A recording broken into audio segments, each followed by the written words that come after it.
दोस्तों, आज की कहानी है नारी एक संघर्ष।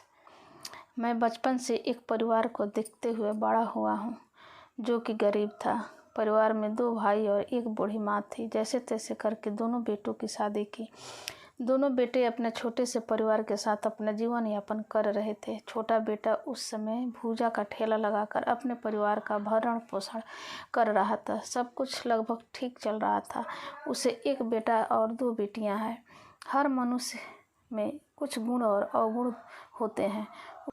वो भी गुटखा शौक से खाता था। शौक कब आदत में बदल गई पता न चला और देखते देखते गुटखा ज़्यादा खाने के कारण उसके मुंह में कैंसर हो गया।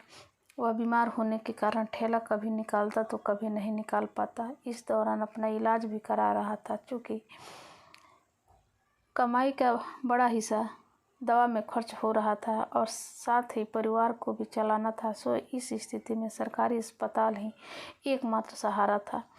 घर में कमाने वाला सिर्फ वही था, जिसके कारण परिवार की स्थिति दिन प्रतिदिन खराब होते जा रही थी।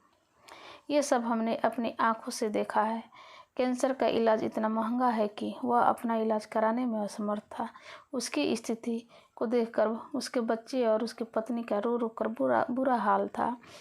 उनकी मदद के लिए कोई भी आगे हाथ नहीं लाने को तैयार था। एक बात सही बोली गई है कि रिश्तेदारी सिर्फ अमीरों से ही निभाई जाती है। उसकी पत्नी चाहकर भी उसके लिए कुछ नहीं कर पा रही थी। ऐसा लगभग बहुत दिनों तक चलता रहा। भगवान से भी ये सब देखा नहीं गया और अचानक एक दिन उसकी मृत्यु हो जाती है। छोटे बच्चों और उसकी पत्नी की चीख से पूरा मोहल्ला गूंज जाता है।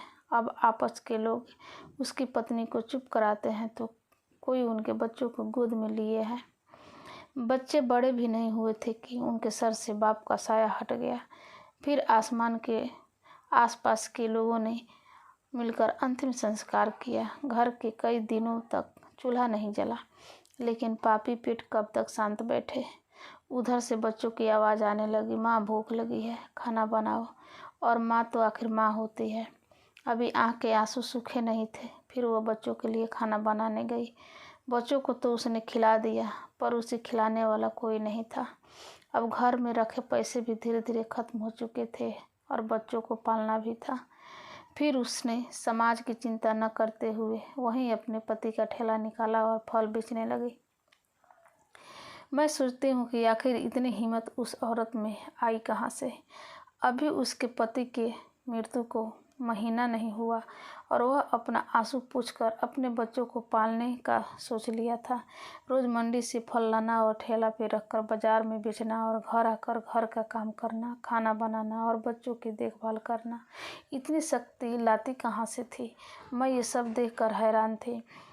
मैं समझती हूँ कि ऐसी सबला नारी से प्रेरित होकर यही कहा गया है कि अकेला बाप अपने बाल बच्चों को नहीं पाल सकता, लेकिन अकेली औरत अपने बच्चों को अच्छे से पाल सकती है।